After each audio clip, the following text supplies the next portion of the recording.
of Stephen Hawking. I maybe should have done it a little later in the talk, but anyway. So I'm very, very honored to be here, and to thank you for the opportunity. I've been to Israel about 3 times before, but it's great to meet new people, have this dialogue on faith, and to see some parts of Jerusalem that I hadn't seen in the previous visit. That's really, really amazing. And yeah, it also, I guess, ties in a bit with, yeah, thanks for that, for my topic, which is good and evil in a universe created by God, who was particularly brought home of seeing the good of Stephen Hawking's life, but also the evil of the amyotrophic lateral sclerosis. And anyway, seeing that, and then of course being here in Israel among people who have suffered so much throughout history, and being reminded of my visit to the Vad Yashim a few years ago, and so on. So, and then also just to remind, this is back to Alberta, from near Lake Louise. This is Moraine Lake, the Valley of the 10 Peaks, from the top of Mount Temple. Anyway, a view in Alberta, and you can see this is one of the goodness of God that I appreciate, seeing the beauties of this creation. So, okay, I should warn, this is very, I'm sort of maybe going to talk for half the time and then have it for discussion. This is very speculative ideas that I have, and probably maybe only a minority of Christians would agree with me. So if you're not from this particular background, please don't say that I'm representing the Christian view or even a dominant Christian view. But I hope it's not heretical and Christian, or I hope it's consistent with, and I also hope it's consistent with the faith of the Bible of the Jews, that it's. So I would greatly appreciate, if there feedback. That's one of the things I'm greatly looking forward to, feedback on this. Maybe somebody can help take notes, feedback. So if I'm answering questions, maybe somebody can have some notes, because I'd love to have them later, to help modify my thoughts. Because it's, as I say, the more questions and answers, I have some very tentative directions toward answers that I want to explore, but they're extremely tentative, as I say. Okay, so maybe let me start as a traditional, well, what I think is a traditional theist. I believe that God is an omniscient, in other words, all-knowing, omnipotent, or all-powerful, omnibenevolent, totally good, creator ex nihilo of the entire universe. In other words, creating everything that's concrete, or anything that's logically contingent, that it would be logically consistent for it to exist or not to exist, that is not God. However, our universe contains evil, so how is it possible to be created entirely by an all-good God? And nothing I've learned in science challenges my faith so much as the problem of evil, which challenges all believers, and which goes back at least to the book of Job. So how do I deal with this challenge? Well, I don't have full answers, but I have sort of a direction that I've been leading to. It's based very much on my physics background, so it might seem a bit strange from the non-physics background, but I'd like to explore it, and I'd like to find, is it consistent with the much greater understanding of the Bible that many of you have? Is it consistent with theism? So my conjecture, which is very similar to Leibniz, and sort of maybe in slightly modernized form, that despite its evils, our universe is part of the best possible world. That the entire world, by which I mean all of everything that exists, including God, is the best possible. So by the best possible world, I mean one with maximum value. And now, of course, I have to say, what do I mean by value? I take the value that's maximized to be the intrinsic value. There's no word that really captures it. The pleasantness, the happiness, or whatever of conscious or sentient experiences. I will talk about conscious perceptions.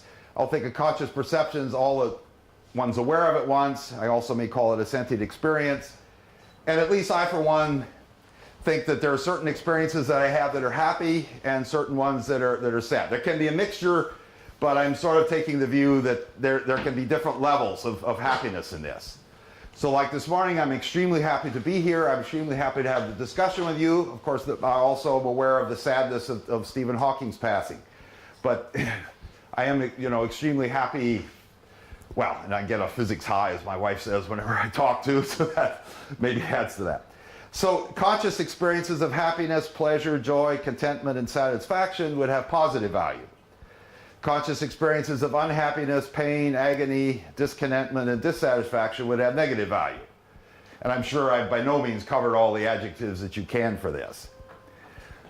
Okay, our universe, by which universe, I'm not including God. I'm saying that whatever we see out here that we theists believe is created by God, our universe seems to have enormous positive values. There's the beauty of the mountains that I say, the joy of having discussions with people, the love between people, friendship. It seems to have an enormous amount of that, but it also seems to have enormous negative values.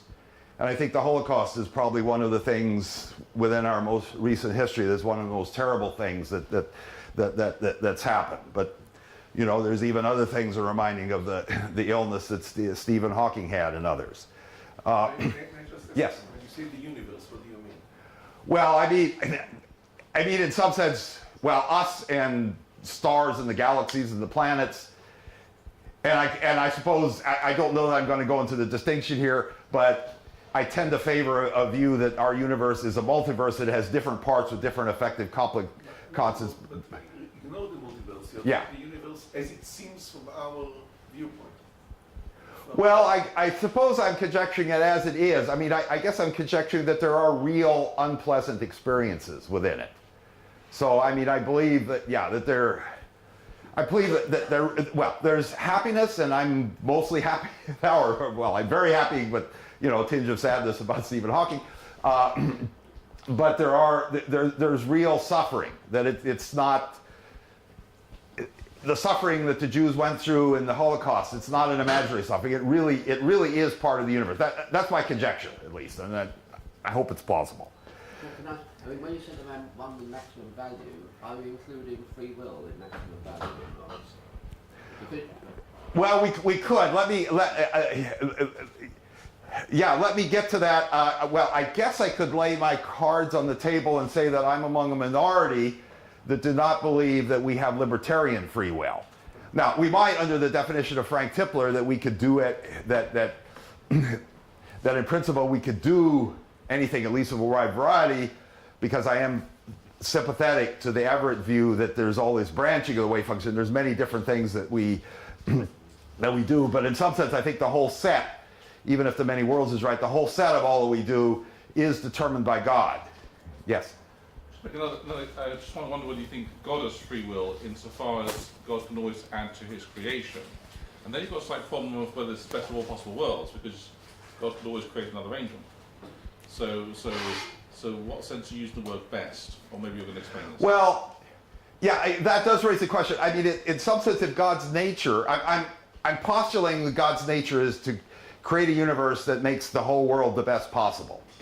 So that's my conjecture. So you might say under that conjecture, given God's nature, then you could say, well, he's forced to do that. But of course, it's his own nature that's forcing it. So, I guess I would say that God has free will. In some sense, the way I take the free will thing is if I trace lines of causation back, and wherever the ultimate, any line of causation going back that ends somewhere, that can't be traced further back, I will say maybe is some agent or the action of some agent that has free will. So I think it's logically possible that humans could have free will if there are lines of causation that start at the humans. In other words, decisions that were not determined further back. But my own personal opinion, and this is very tentative, but it's my own personal opinion, that creation from nothing means that God created everything, and he's the ultimate cause of everything, that all lines can be traced back. I mean, they certainly go back through me. I choose something. In some sense, I cause what's the effect of that, but what I did is caused by causes going further back in the causal chain. And so my postulate is that, right, okay. I want to make a remark supporting Don. I think that the question you raised about whether God has free will was the reason for Saint Bernard of Clairvaux raising the charge of heresy against Abelard, who was presenting the fact that God has to actualize all possibilities, and he was objecting, Saint Bernard, to the has to. Now, Pannenberg also used that against me when he and I had a discussion on this very question. And my reply to Pannenberg was, you should read your own books. Namely, that God is restricted by absolutely nothing except his own nature. He can create the laws of physics to be whatever he wants them to be. He sets the rules of what is good and evil. But he is good in the sense we recognize it because he set these rules. But these rules are entirely from his own nature. He is restricted by nothing but his own nature, but he is absolutely restricted by his nature, which is good. Yes, I think I would agree. Right, I think I would agree perfectly with that. Yeah, did Well, you? you may be going to say, but I mean, if we agree that evolution is the way that things are created, then you have genetic mutations, and some are good and some are bad. And so, you know, things that you Well, remember, Yeah, these are directed in the all possible worlds. Yeah. Now, okay, I'm taking a little different view from Frank's all possible universe thing. I'm taking a little thing that the total thing is the math. Now, But I'm going so- to agree with you. I was just expressing this because the language gets Right. The English language gets very imprecise here. All possibilities, we both agree, you and I, are constrained by whatever the universal wave function is. The possible worlds that is not a possible world that is not in the universal wave function is not going to be actualized, and that's what I would disagree with Abelard. I would say that he is not going. God will not actualize a world in which there is more evil than good in.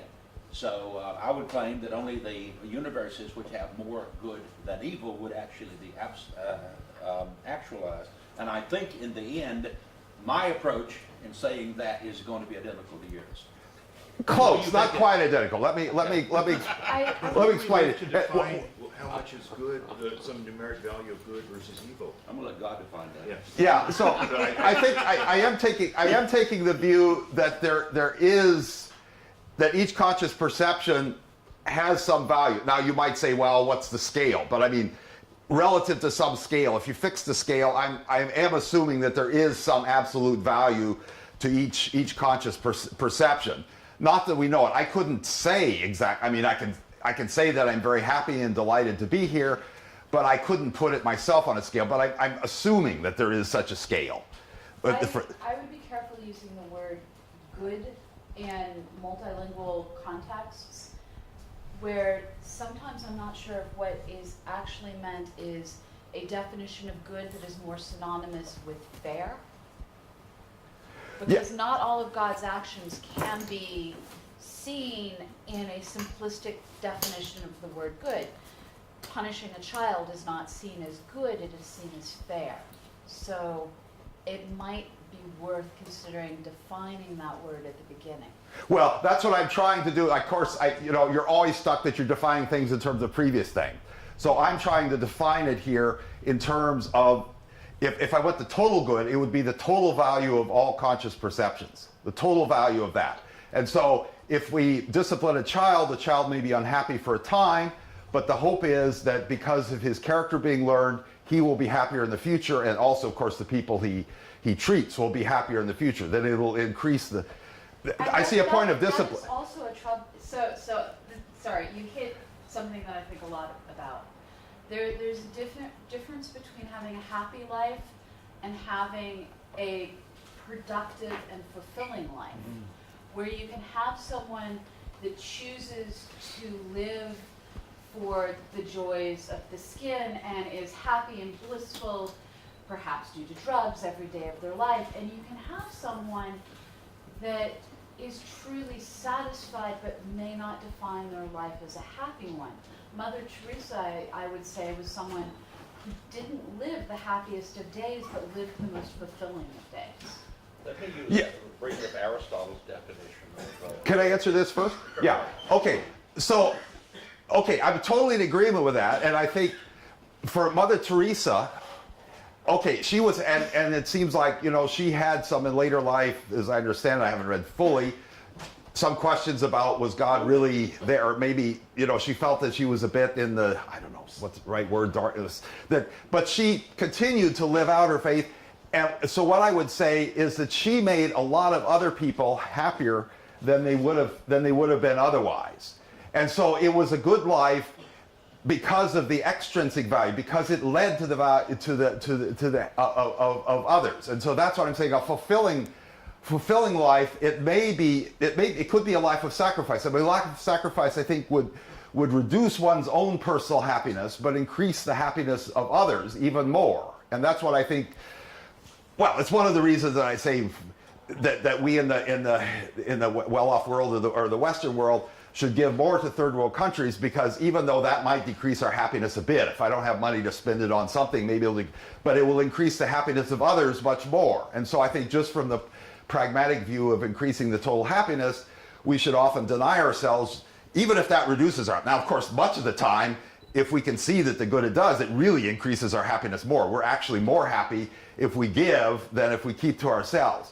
But I think that shouldn't be the only reason that we give. I mean, it's true that a lot of times I do that. A lot of times I must admit that some of the things I do loving to my wife are that then she will be more loving back to me. And then I will, you know, it may be a selfish thing that I will find myself doing things that, you know, you might say I'm sacrificing something, I'm doing something I don't really want to, but it's really to increase my own happiness. But I think we should work to increase the total happiness. And so that's what I'm talking about. So I think, so here, but just for this purposes, for the total good or evil or the total balance in our universe, I'm wanting to add the total happiness, or whatever, happiness is too weak a word, the whole total happiness, joy, whatever, for all of the conscious perceptions. And so a fulfilling life, like Mother Teresa's, might be a sacrifice of her own happiness, but increasing those of others. I want to argue that Mother Teresa was happy in the sense, more happy than any of us, in the sense of Aristotle as expressed in Nicomachean Ethics. Okay, I shouldn't have used a real living human as my example Okay, there. but I I'm think- sorry. No, let me... But I think that's great. It makes it One concrete. One sentence. According to Aristotle, happiness is doing the good while knowing that you're doing the good. And I think that correctly describes Mother Teresa. Right. I'm taking a slightly different definition here because I'm taking it for each conscious perception. And I think that Mother Teresa sometimes was less happy than, I don't know, but than other people. But the total effect of what she did made the totality happier. So that's why I'm defining it this way. Of course, knowing that you're doing the good can make you feel good. And and of course I think that's one of the things when being filled with the Spirit of God. He shows us that when we do good, we're actually happier many of the times than if we do evil. But it's, there may be psychopaths that are happier when they do evil, and they maybe have a more positive value than if they didn't. But of course, they're decreasing the happy. Aristotle understood the human emotions. Right. So I'm not disagreeing with his understanding. I'm saying I'm using a different definition than he is. So this is sort of my definition of this. Okay, so now if we go on, it seems to have both enormous positive values, but also enormous negative values. And our universe also seems to have a very high degree of mathematical elegance and beauty. The laws of physics, like Einstein's equations and Maxwell's equations, the Dirac equation, there's a huge amount of that seems to be very elegant. Now, humans partially appreciate that, so that helps increase value even within the universe. I mean, I'm happier seeing the elegance of the laws of physics, but I must admit, I myself would not be as happy. I would be personally happier if God changed things and eliminated disasters, disease, cruelty, even at the cost of less mathematical elegance and beauty for the laws of physics. So at least I'm saying I can imagine a universe in which things were better, that there's sort of magic or whatever, that nobody ever suffers. Everybody is always happy, but it wouldn't be consistent with elegant laws of physics. So, but now, if our universe alone existed, I would say that the evidence seems to be pretty clear to me that it doesn't maximize the value. However, if this mathematical elegance were appreciated by a sentient being outside the universe, that might increase the value to a maximum despite the sufferings within it. He might so much appreciate the elegance, the beauty of the way that he's created the world, he or she has created the world, that might, despite the sufferings. And this might be maximized if this being really had all possible knowledge, it knew everything. So this might lead to the hypothesis of omniscience for this being. The maximum value might also suggest, I'm not saying there's any proof of this, might suggest the hypothesis that the being has omnipotence for actualizing the best possible world, that this being could actualize this. And if the being actualizes a world of maximum value, one might postulate that the being is a creator, and if he's doing it of maximum value, that is omnibenevolence. So such an omniscient, omnipotent, omnibenevolent creator would fit the usual criteria for God. He's knows everything, has all powerful, is all good, and he's actualizing the best possible world. He's creating the universe to make the total value, not only of within the universe, but of God's appreciation of it, the maximum. So the assumption then that the world has maximum value, it might suggest the conclusion of the existence of God. So I might summarize this by what I call the optimal argument for the existence of God, that God optimizes things. Of course, it makes assumptions that many people, perhaps most people, would disagree with, but let me just summarize the argument for this.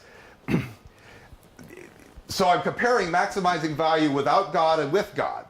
So without God, it would seem that the value of the universe could be increased by violations of the laws of physics whenever such violations would lead to more happiness within the universe.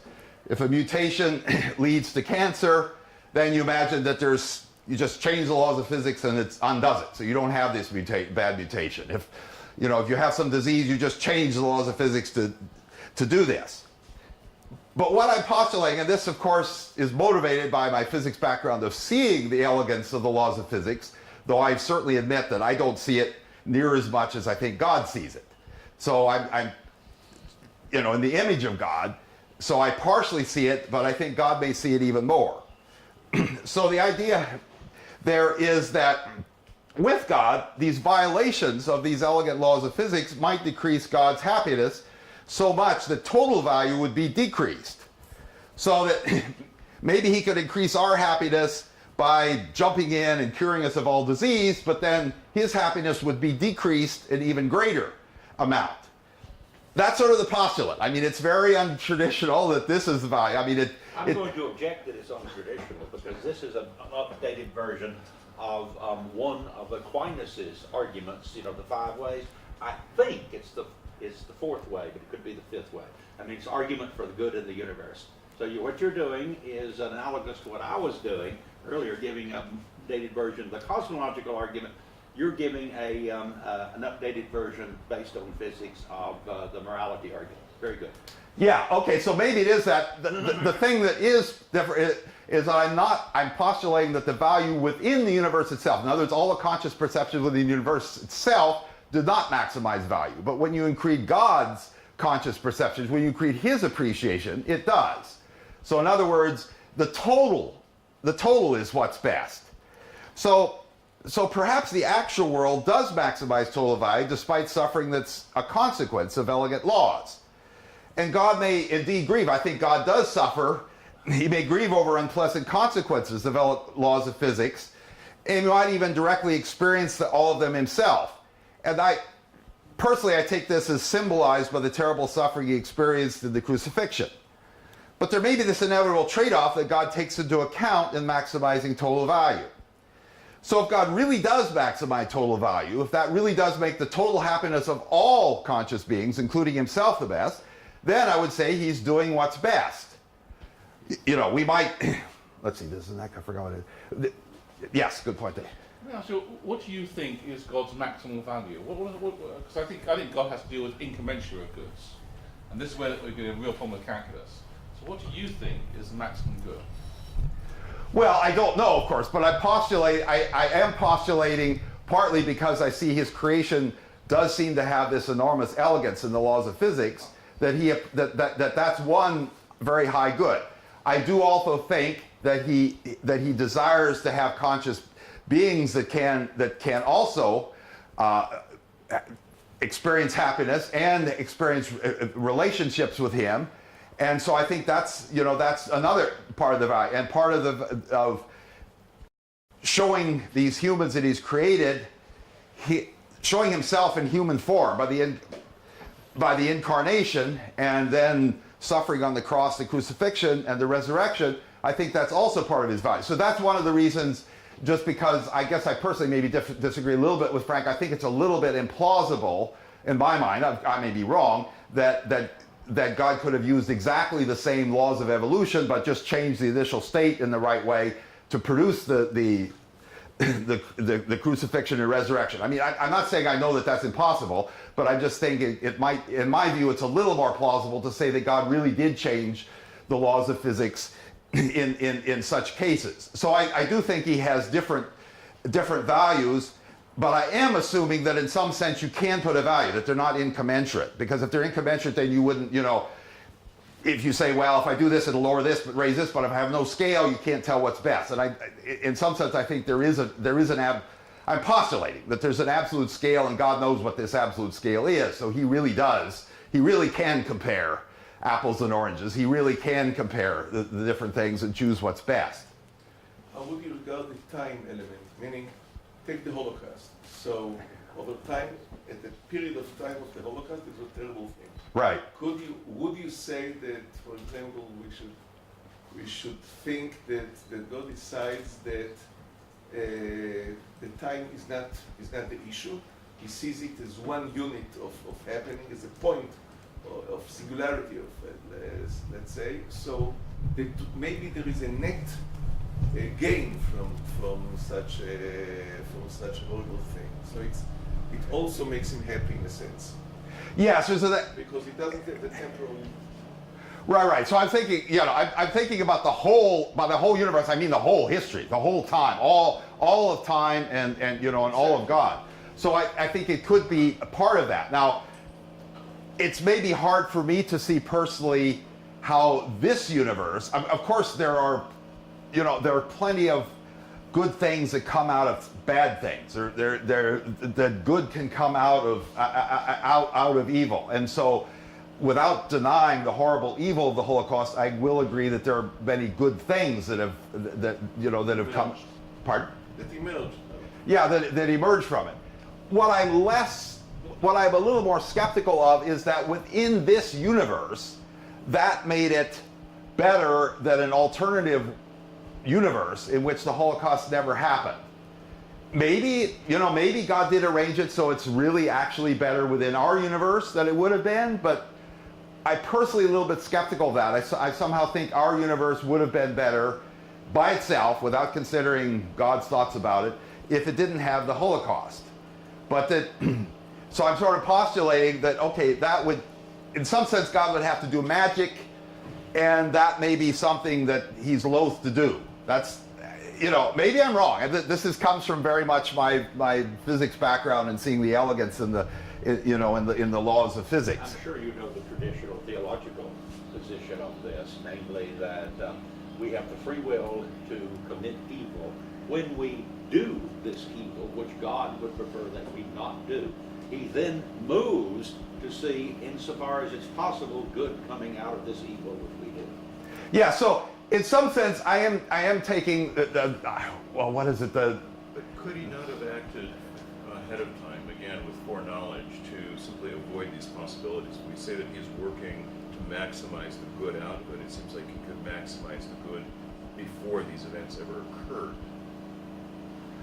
So you mean, and which would prevent them from occurring? Is that what you're saying? Yes, I'm saying if we're going to ever God tries to maximize based on the past, I think we're in trouble when we always keep trying to base on the past rather than God, omniscient, omnipotence, doing something ahead of time if it's going to act. Yeah. I mean, I do believe that God has this omniscience and he foresees everything, and so he knew from the creation of the universe that okay, there was going to be the Holocaust, and so he knew this, and as you say, I think he could have acted to avoid it. The question is, why didn't he? Now, there are people, of course, I am in a minority in not believing in libertarian free will, essentially because I believe very strongly in creation from nothing. Then I think if God created from nothing, there's just no room for free will to get in. I could imagine an adoption picture in which there are free will agencies that are not created by God, or free will, at least choices, and God adopts them into a universe he otherwise creates, and then these choices have effects that are not caused by God. So I think that's logically consistent.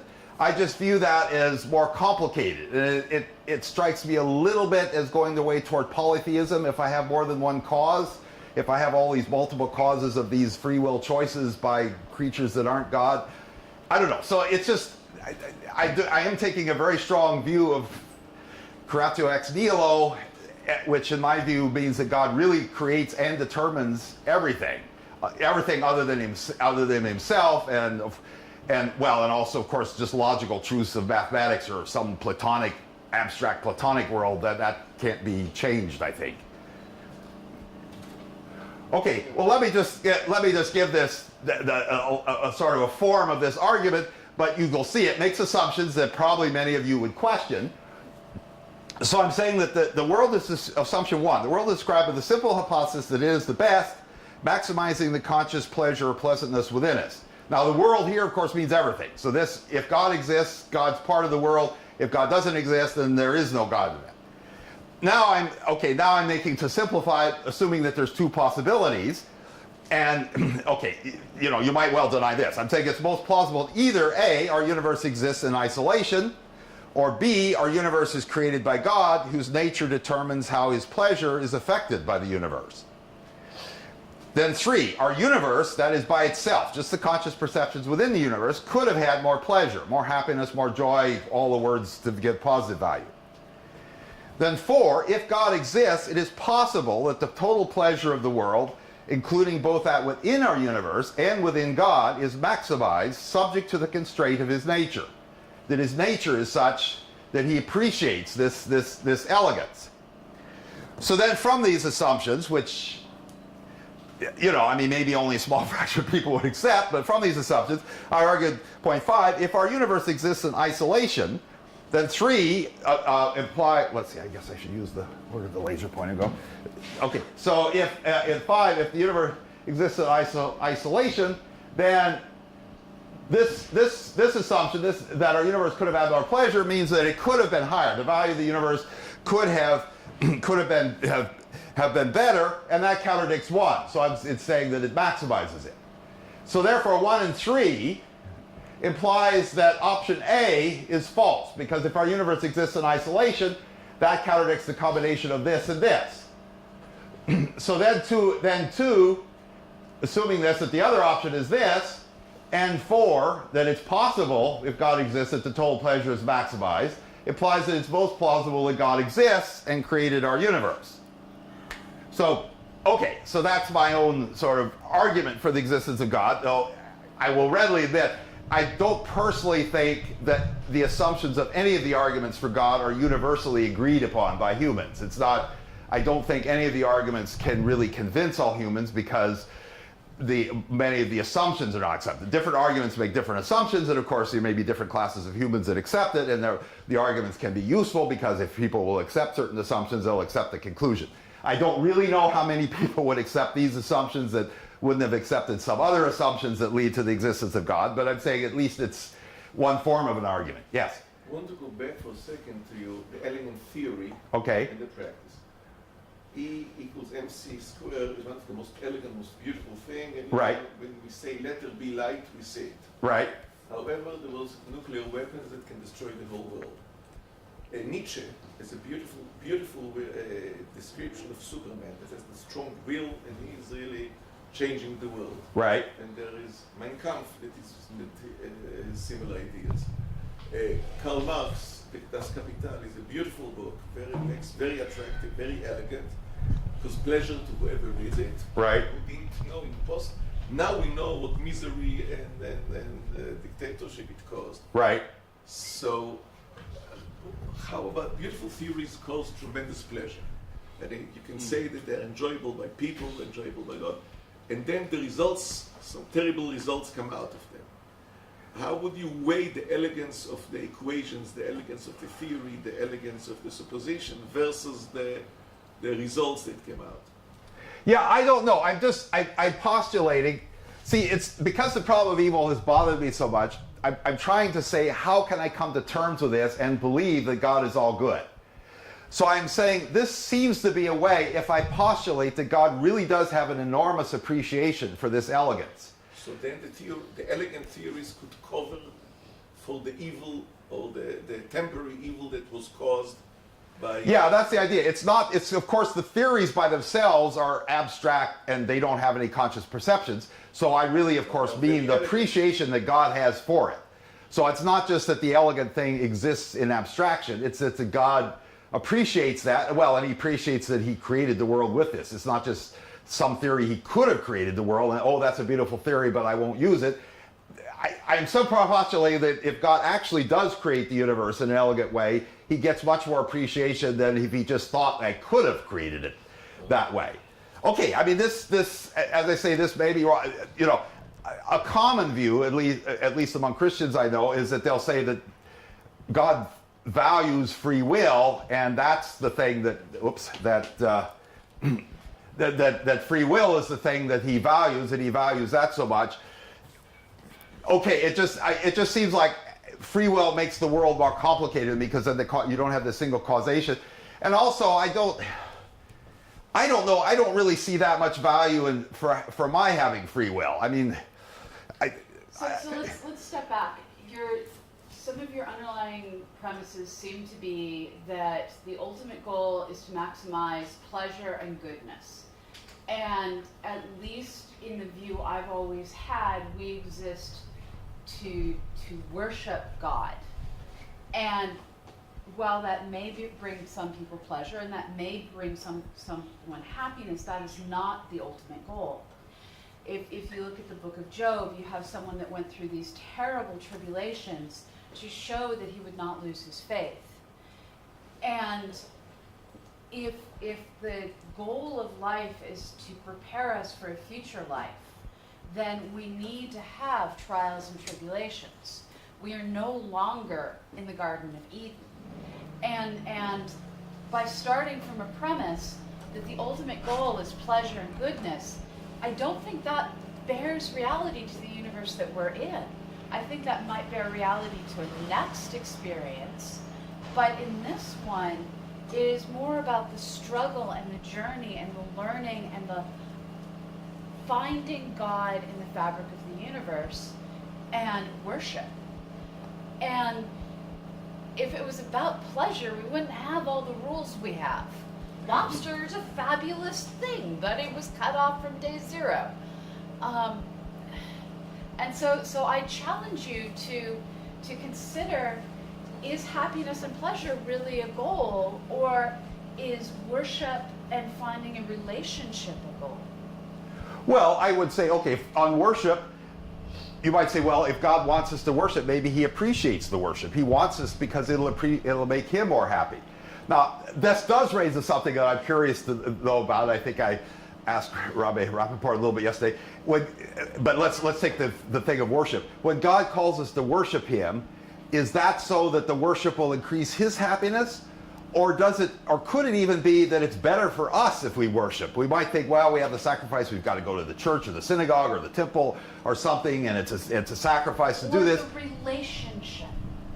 Right, but in some sense, I'm saying that the relationship, as I see it, the relationships have the ultimate goal of producing the happiness of the people that have the relationships. It's true we're happier in relationships, and therefore relationships are, they have this utilitarian value. They increase the intrinsic value. The intrinsic value, I'd say, is the happiness of the experiences. And so So in some sense, I'm saying if you have a relationship between two people, if they just make each other unhappy, I think it's not really adding to the happiness. But of course, if you have a happy relationship, then that's good. And of course, there can be times in relationships, I will do something that will hurt my wife and she'll be upset, and we can have unhappy times, but I know that then trying to apologize or trying to make redress, it can lead to more happiness in the end. So I don't see that if you take it for the total happiness of us and of God, I certainly see that we have plenty of rules that restrict the happiness of individuals. My freedom stops where your face begins, or something. We have a lot of rules, and I think a good bit of those rules are made to increase the total happiness of humans. That we have, the rules, of course, are imperfect, and the way we carry them out, well, the way we carry out the rules are perfect. I don't mean to imply God's rules are perfect, but the way we carry out the rules are indeed imperfect, and the way that I think it maybe increases the happiness of others sometimes if criminals are locked up and they can't hurt people more. But on the other hand, they're not really penitentiaries where people can get redeemed and go have penance. So we don't necessarily do it in the right way. But I think if you include the total happiness, then your objections don't apply.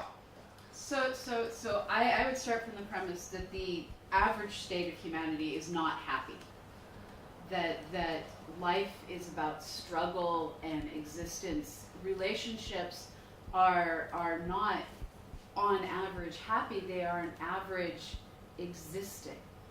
We are constantly trying to find ways to improve ourselves, and as we go from being one person to another throughout our lifetimes, we have to constantly decide, how do I still love the person I'm with?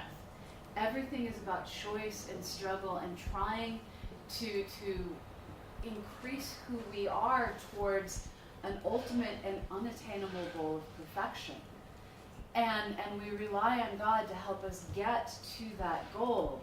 And happiness, the world, the more I travel it, the more I see it's a constant revolution, a constant struggle, it's a constant striving, because we are so imperfect.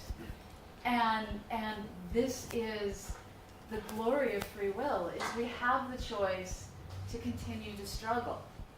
And happiness in many ways is such a shallow concept, because it can be achieved through taking the right drugs. And an actual relationship with God is so much more than just happiness and pleasure. Well, maybe not using the right word, but I think the relationship with God, there's something, joy, I don't know what the right word, I need to use a positive word, because I certainly don't mean just mere, the simple forms of happiness. It's certainly not, I don't mean just sensual, but I'm saying in some sense, relationships, I think they give us some form. I don't know what the right word is for this, but I think relationships can give us happiness. But let me just ask. I maybe want to reframe Pamela's question using slightly different language and picking up on a word that Andrew mentioned before, which is incommensurable.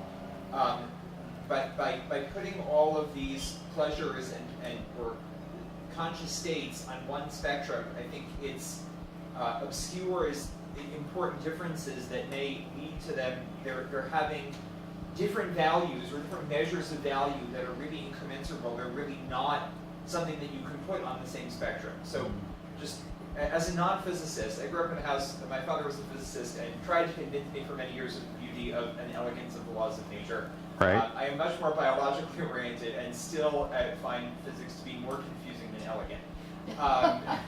But by way of taking that very small difference and magnifying it, I don't know how much, our relationship to the laws of physics, the differences in our relationship to the laws of physics probably speak volumes about the difference between our relationship and God's relationship to the laws of physics. So right. if we can imagine God taking pleasure in the laws of physics, in their elegance, the notion of God's pleasure is so incommensurable. The meaning of the word is so fundamentally different that I'm not sure quite how I would put it on the same spectrum. And I think this brings us back to the point that Pamela's making, which is when we use the words like good and pleasure, there are many different senses in which we use it, and there may come a point at which it's not where we have to sort of take a harder look at what we mean when we try to put it on the same spectrum and say, well, I'm going to add up all the pleasures and goods and evils and sufferings and pains, and then come out with a number or one single value. Well, I agree that we don't know that scale, but I mean, it would seem to be that we have to make choices, and they may lead to bad value on one type and a good value in another type. And if we had no idea how to compare it, we just wouldn't have any way to choose between. We could say, well, the decision is both bad and good. But I mean, even we generally try to do things, well, if we're selfish, we try to do things that maximize our own value. And I'm certainly not proposing that. So I mean, or just maximizing simple pleasures.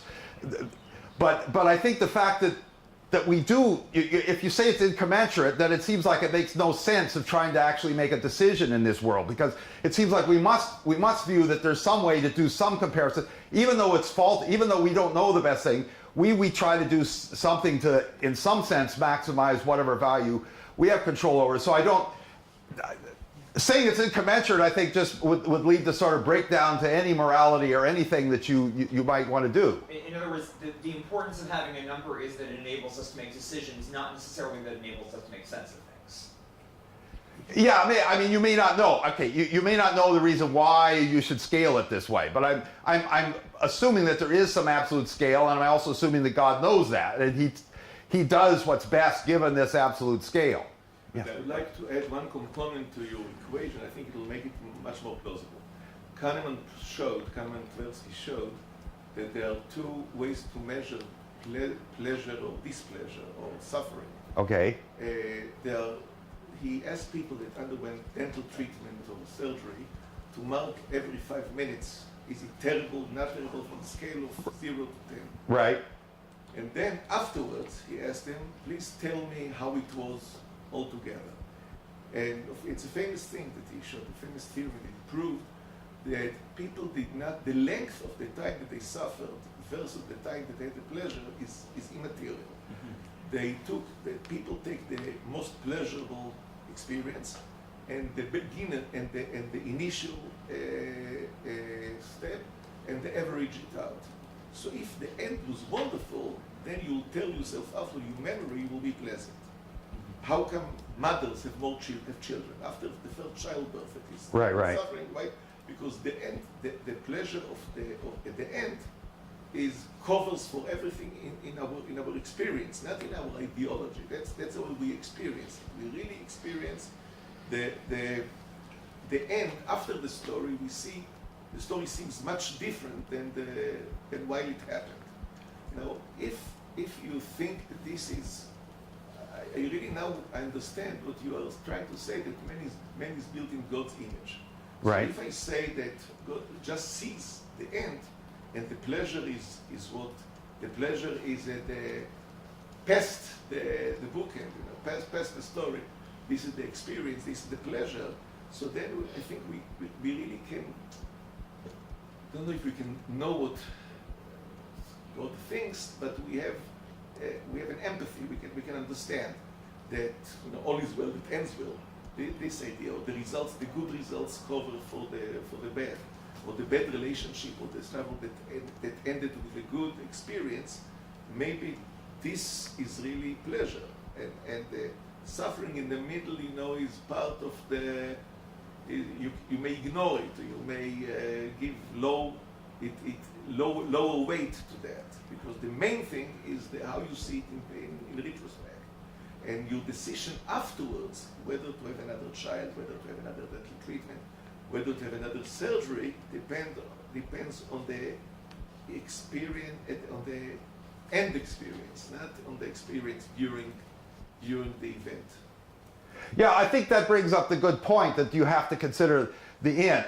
What I would do is consider all of it, and I would say that, okay, well, I'm not a woman, so I don't go through childbirth, but the decision to do something that I know will be unpleasant for a season that will lead to happiness afterwards, I would do it if I thought that the total happiness afterwards was more than the displeasure before. So in other words, I wouldn't ignore it. I wouldn't ignore the suffering during the childbirth, but I would say that, okay, you have the childbirth process of painful for hours, and now you have the joy of a child for years. And so there's a lot more conscious experiences of having this child. So you should think, but people don't think this way.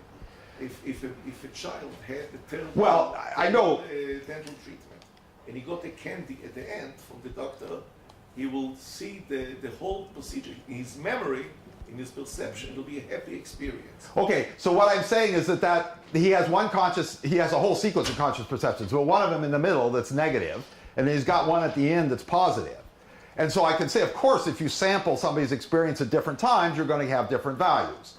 But I'm saying that, okay, he may have the pleasant. Now, if he continues having a whole sequence of this pleasant experiences of the candy, then the sum of the positive values of all of those I can see could be more than the value. So I'm saying I don't think there's any preferred time that you do. I mean, for us within the universe, I think you have to take all the times. And so, anyway, so it's... But I think what he's trying to do is to bring into the effect that, remember, your version is really an updated version of Aquinas' argument from final cause. And the emphasis is on final, which is in the future. Well, no, it's on the whole thing.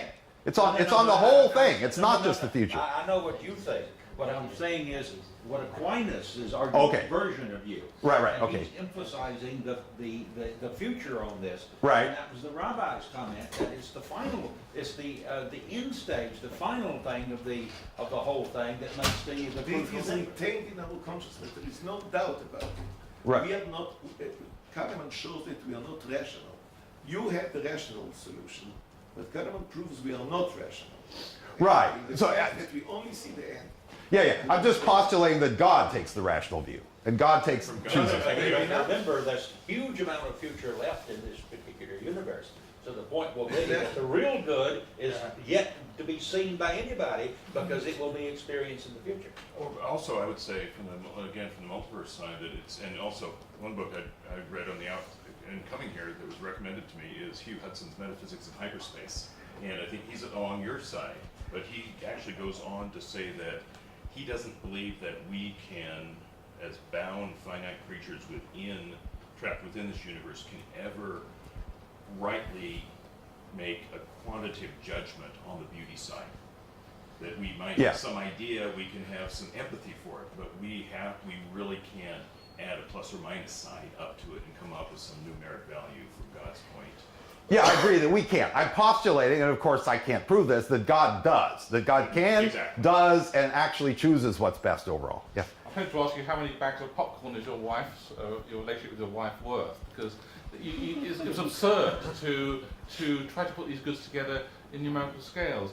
And the danger is you're following Leibniz's path. But Leibniz was lampooned, of course, by Voltaire, and Voltaire Candide. So everywhere there's a history here of people trying to take this approach, and people have a lot of fun making fun of it. So you have to be aware that this Yeah, in fact, I presented this argument to Stephen Hawking, and he said, "Have you read Candide?" And okay. I must admit, Candide? pardon? Have you read Candide? No, I haven't. But okay, so maybe I should. But I mean, it seems like lampooning some philosophical idea is not. It doesn't give the idea that it any refutes it. He's just lampooning it. BBC has a very nice Sorry? short presentation of Candide. Much easier to get into Candide than reading the book. The book's excellent. Yeah, I mean, it might be fun to read the book, but I mean, okay, I suppose I should know how to counteract. BBC Don't presentation. we have 5 minutes. Okay, so well, let's just see if this is right.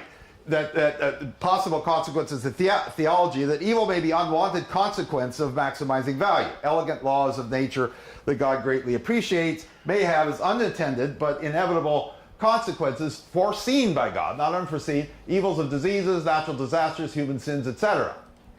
And then second, bad things happen to people are often not God's judgment. Suffering from diseases one could not have prevented, from natural disasters one could not have avoided, and from sins of others need not reflect God's judgment on the individual, but the consequence of elegant laws of physics. Well, I think we could know from other points of view that we shouldn't say that suffering is a judgment. Then another thing, of course, I am saying that our universe is not necessarily the most important, and particularly humans may not be the most important entities in the world. Although I believe that God does love humans, has made enormous sacrifices for humans, particularly in the incarnation and crucifixion of Jesus Christ, God's appreciation for elegance in the universe may outweigh the value of human happiness. God may be maximizing total good, not just ours. And I would think that's perfectly fair. We shouldn't complain if our value is not maximized. Now, there are loose ends, some of which I think have partly been expressed here. it doesn't explain God's love of elegance. And Thomas Nagel, who's an atheist, but he seems to be somewhat sympathetic. I've actually met him here just last year, first time we had a very pleasant conversation. He offered the following objection in an email of 2014. Your response to what is often called the problem of evil seems to imply that God has no control over what will or will not give him pleasure. Perhaps this is as it should be, but why should his nature be such as to take huge pleasure in elegance versus displeasure to suffering of his creatures? And indeed, I admit that assuming that God loves elegance seems to be a plausible hypothesis consistent with our observations of a mathematically elegant universe, but it's hard to see how one would come up with this by purely a priori reasoning. So, it's a postulate, but I don't. Then, of course, okay, people said about how do you balance this? It does not explain the balance in balancing divine and human happiness. You need the right balance of value of God's appreciation of an elegant universe, favoring simplicity, and of the value of human sentient experience, which would favor a more complex universe in which we exist. I could imagine mathematically simpler universes than ours, in which we don't exist, but then I think God did give up some elegance. He made it somewhat more complicated so that the universe, so we could exist. Okay, so just to conclude, the best explanation, at least in my mind, but of course I agree, it makes assumptions that many people would disagree with, is that the actual world may be the best possible world, despite the loose ends of this assumption. This assumption, with the suitable assumptions about God's nature, such as his presumed love of mathematical elegance, leads to the optimal argument for the existence of God. That is, that the world may maximize value only by including an omniscient, omnipotent, omnibenevolent creator God whose appreciation of the elegant universe he created overbalances the intrinsic sufferings within the universe. So such an argument might explain why God does not frequently change the laws of nature to perform miracles, such as collapsing the wave function to eliminate creaturely suffering. If he did collapse the wave function in some arbitrary way, then I think he could reduce it. Okay, well it's as I say, it's because the problem of evil is a bigger challenge to my faith than anything I've seen in science. I've tried to come to terms with it. I certainly don't mean to imply by this that I want to be passive and sit back. I do want to fight against evil. I do want to make sacrifice. I don't do nearly as much as I should of reducing my own happiness if I can use the resources to increase the happinesses of others and that sort of thing. But at least it seems to be one possible way in which I can at least see one way in which it might be consistent to see the evils within the world and yet believe in an all-powerful, all-good God. Can I just, no, Yeah, that's my conclusion. It's very powerful. I just think, just coming back to the origins of evil, in a sense, if man's not to be a robot, then man has choices. If we believe that, we don't. But then you have to have a choice between good and evil. And if evolution is the way that we may have emerged, then you have genetic mutations, some which are good and some which are harmful, and the good ones we think lead to mankind in a way, but then the bad ones lead to cancer. Or if you look at the origin of man from early man was a hunter. He struggled for survival. He learned to kill animals. If there's one animal and too many men would kill each other. And so we have this sort of background of selfishness, in our makeup, as it were. And so these are the sort of origins, as it were, of the evil, which I think has to be there if man is not going to be just a mere puppet.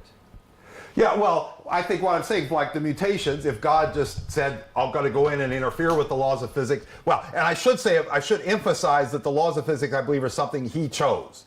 And so it's not something imposed on it. He is each stage of creating the universe, I believe he does create the whole thing. It's not just the beginning and let it run. At each stage, he has to choose whether he's going to use these same laws of physics or not. So he's not bound by them. But I'm proposing that indeed, that he does follow these same laws of physics that produce the mutations, and he doesn't stop that. And if these lead to humans fighting and having these arguments, then most of the time he doesn't stop that. He didn't stop Cain from killing Abel. So I think basically, I can easily imagine if the universe didn't obey laws of physics, that you could imagine, at least it's logically possible, for all sorts of magic to happen and none of these evil things, what we think of evil things, happening. So it's the question, why not? And that's why I'm postulating that God doesn't want to do this magic all the time. He prefers to use elegant laws of physics. Yes? I don't. A lot of people place a high value in God not interrupting the laws of physics. I mean, that's a very common position for people in this conversation. But I don't understand. Like the rhetoric is always as if like this is such a negative thing that God would do. But if God is an agent, I mean, when someone hits a fly ball, there's a kind of a beauty to the trajectory of it. Right. When the center fielder runs over and catches it, like the center fielder as an agent has kind of interrupted the course of events as physics would have had them unfold.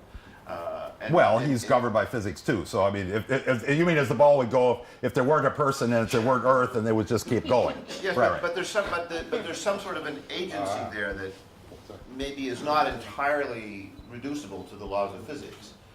And so, I mean, if God acts as an agent in the world, right? Why do we have to say that he's violating the laws of physics any more than the center fielder is violating the laws of physics?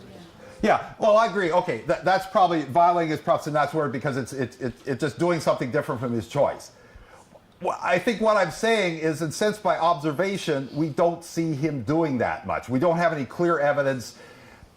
We don't have any clear evidence of him doing this very often. I think the resurrection is one point where I don't.